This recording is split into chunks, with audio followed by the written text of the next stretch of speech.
E aí galera, se vocês perceberem, pra cada vídeo meu cabelo tá um pouco pior. Eu vou ver se eu corto ele essa semana. Me dei um jeito de ir lá e cortar ele.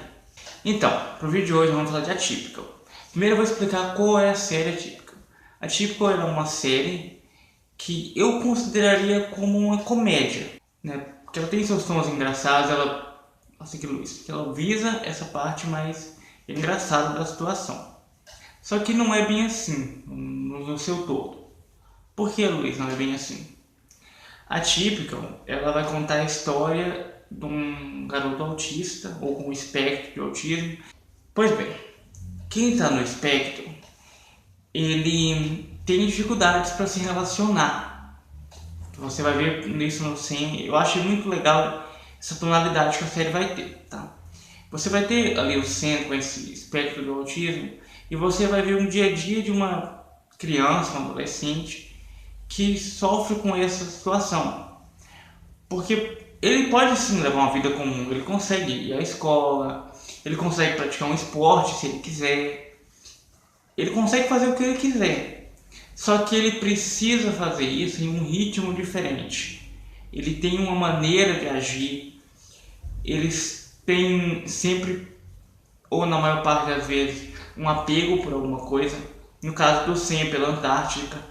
Então ele gosta de pinguins, os polares, frio, né? Ele ama a Antártica como um todo, o continente antártico inteiro. E ele faz disso um estudo geral, ele é uma biologia porque tem a ver com a Antártica.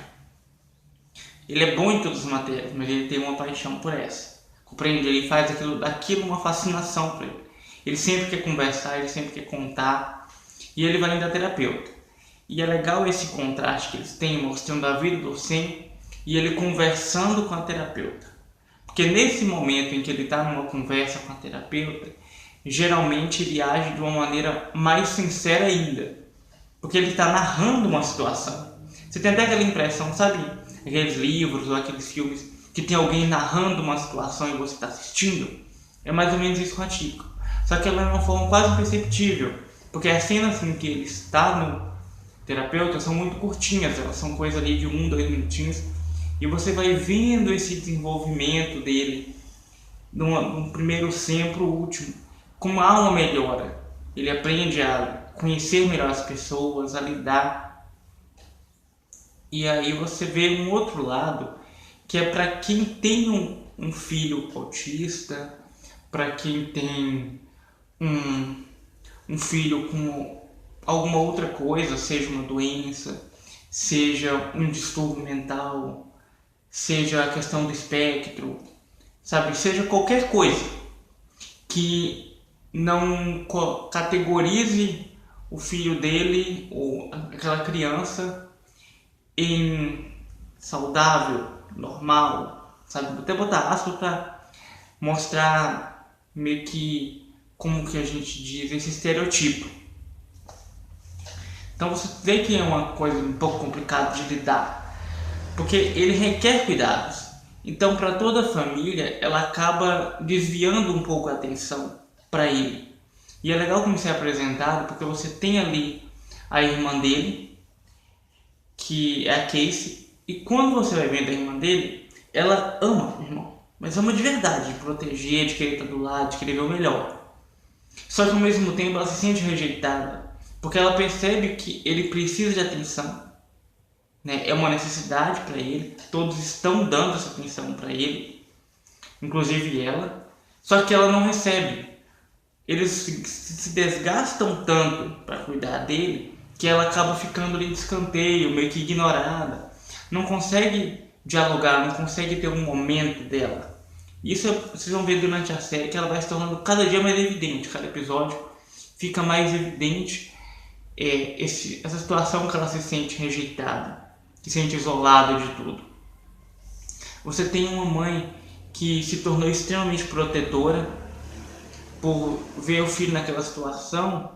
Ela é incapaz de incentivar ele a arriscar, porque ela tem medo de como ele vai reagir. Então ela vai se tornando protetora, vai querendo estar o máximo ali próximo dele, para ver se não é como aquele, como a gente quer dizer, bota ele numa bolha e ele não tem a chance de experimentar, de saber que se ele apertar uma rosa ele vai se furar com os espinhos, saber qual é a sensação de você de repente tropeçar e cair e aprender a levantar. Ele não vai tendo essa oportunidade, então ele meio que vai quebrando esses muros que ele tem para chegar lá.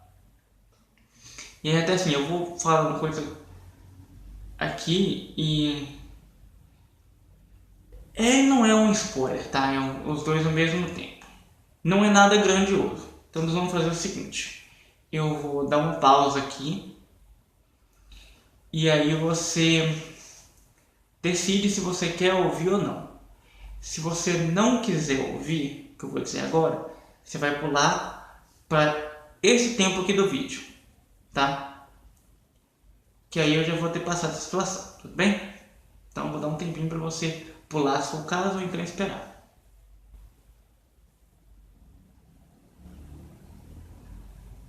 Pois bem, se você ficou aqui, é porque você quer ouvir. Em um determinado episódio vai ser falado que o pai do Sam, ele fugiu. Ficou 8 meses fora, logo que ele foi diagnosticado. E ele vai explicar o porquê. Isso me fez pensar um pouco e reconsiderar alguns conceitos que eu tinha. Que ele é o seguinte: logo que o filho dele nasceu, o autismo, o espectro do autismo, ele não é algo muito claro. Ele não é uma coisa, nasceu, o médico olha e fala, ó, nasceu com espectro do autismo. Não é algo que é claro, logo. A criança começa a ter um desenvolvimento prejudicado, porque ela requer certos cuidados para incentivar esse desenvolvimento. Então, às vezes ela demora de falar, você não sente empatia. A empatia seria você meio que se colocar no lugar do outro. Você não percebe que ela... Não, você não percebe, você começa a perceber que essa criança ela não olha nos olhos, ela não tem essa questão dessa atenção pelo outro. Ela vive por ela. Então ela olha, ela fala o que ela tem que falar, ela faz o que ela tem que fazer e volta porque é necessário. Ela não fica criando aquele laço de necessidade. Sabe quando chega uma visita na sua casa e você senta lá no sofá e quer dar atenção, você não quer deixar o assunto morrer? Já no caso dele, ele faria mais ou menos assim, ele sentaria. Oi. Tem alguma intenção de falar? Não. Então tchau. Ele levanta, ele não vai ter aquele problema de saber que ele precisa tentar cativar a visita, levar ali na conversa. Se ele não quer conversar, se ele não tem o que falar, ele não tem por que ficar. Ele vai fazer outra coisa que seja produtivo para a vida dele. E com isso o pai foge, né? Voltando ao assunto do pai, para ele não fugir. O que isso acontece? Quando você se depara com uma situação dessa, você vê o seu filho crescendo, você pega que ele tem aquele espectro, ele tem alguma doença ou ele tem alguma outra coisa, não é todo mundo que consegue receber essa notícia, receber no peito e falar, não, bora. Tem gente que não está preparada. Eu não apoio fugir, tá? Assim, se abandonar, virar as costas, né? Eu não apoio. Eu acho que você tem que ir lá e abraçar a causa, abraçar a situação e resolver. Só que a gente não pode cobrar que a pessoa receba isso no peito, como eu falei, de primeira. Algumas pessoas não conseguem, elas simplesmente não vão conseguir de primeira. Então ela tem que receber a notícia, ela faz o que? Ela respira fundo, ela fala, eu vou me acostumar, eu vou aprender a conviver, vou aprender a lidar. Isso que é o importante, porque o amor existe, não é que ele deixa de amar, o amor continua. Só que você cria uma preocupação, você cria uma infinidade de situações. Porque você se coloca no lugar daquela criança e imagina quando ela tiver que ir para a escola, porque criança é má. Criança não entende que aquilo é um distúrbio, que aquilo é um problema, que aquilo é uma doença ou o que for. Tá? Quando eu estou aqui agora, eu estou generalizando, não é só o autismo não, é tudo. Uma criança ela não compreende. Se uma criança é adotada, elas fazem piada, mesmo não sendo um motivo para isso, mesmo a gente sabendo que não é certo. Ah, se a criança é gordinha, ela faz piada. Se a criança é isso, ele faz piada. Entende o que eu estou querendo dizer? A que situação é que essa criança acaba sendo exposta. E é nisso que nasce esse problema. Você tem que lidar com a sua situação, você tem que estar disposto a todo dia passar por uma nova batalha. E não é todo mundo que está preparado naquele instante. Então é legal a gente tentar entender que você tem que ir se acostumando. Tanto que, se você perguntar pra qualquer pessoa que tá grávida, chega ou tá esperando um filho, né? Chega, quem esquece que seu filho seja homem, mulher, e que ele venha parecido com você, ou como ele fala, eu quero que venha com saúde. É sempre essa frase, eu quero que venha com saúde.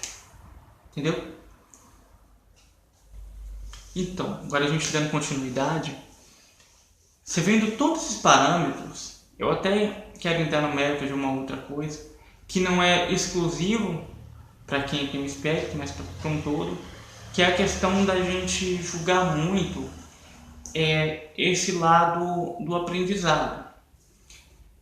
Não só para o caso de quem tem alguma coisa, algum déficit, né? Seja para aprender, ou seja algo que ela tem, algum tipo de problema, ou coisa do tipo, você tem que ver que assim, eu tenho um ritmo para aprender, eu aprendo de um jeito. Existe uma outra pessoa que aprende de outro. Por exemplo, eu posso aprender sentando aqui, olhando no quadro, que estão me falando, eu estou ouvindo, ali eu não preciso notar, eu aprendo. Eu consigo entender, eu consigo aprender. Já tem outras pessoas que não, ela precisa ler, ela precisa notar. Cada um tem um jeito de aprender. Não é que um é mais burro, outro é mais inteligente. Cada um tem seu ritmo. Cada um tem seu modo. Ninguém é igual ao outro. A gente diz, todo mundo é igual. Não é, gente. Não é todo mundo igual. Você tem que saber que todo mundo é diferente. E saber que isso é bom. É bom ser diferente. Entende? O vídeo ficou um pouquinho mais sério, mas foi importante a gente ter conversado sobre todos esses assuntos. Ter exposto esse outro lado da situação. Tá? Então fica aqui um grande abraço. Muito obrigado pela sua atenção. Deixa seu like se você gostou. Comenta aí embaixo. E se inscreve no canal, certo? Então, falou.